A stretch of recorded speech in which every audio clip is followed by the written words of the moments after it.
The index function is another powerful lookup function in Excel.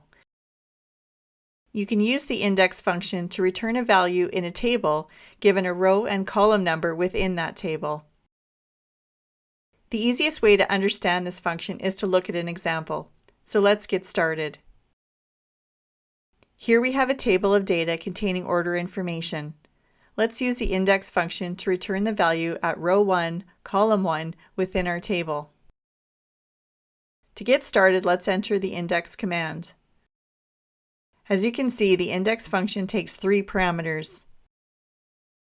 The first parameter to enter is the table or source of the data that the index function will use. You can provide either a range of cells or a named range for this parameter. For our example, we will enter the range of cells A2 to D6. The second parameter we must enter is the row position in the table where the value you want to look up is located.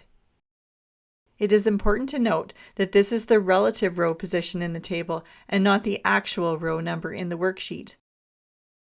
In our example, since our table consists of cells A2 to D6, row number 1 would be cells A2 to D2. Row number 2 represents A3 to D3, and so on. Since we are looking for a value located in row 1 of the table, we will enter a value of 1 for the second parameter. The third parameter is the column position in the table where the return value can be found.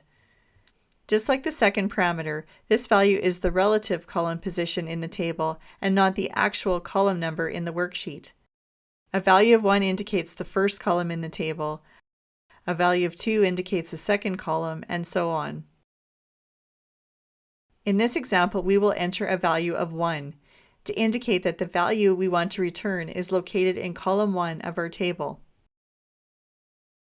Now that we have entered all of the index function's parameters, let's complete the command to examine the result. You should see the value 10247 appear. This is the value that is found at the intersection of row 1 and column 1 in our table. This covers a simple example of how to use Excel's index function. If you would like to see more examples of the index function or would like to download the sample data we used for this tutorial, please visit our website at techonthenet.com.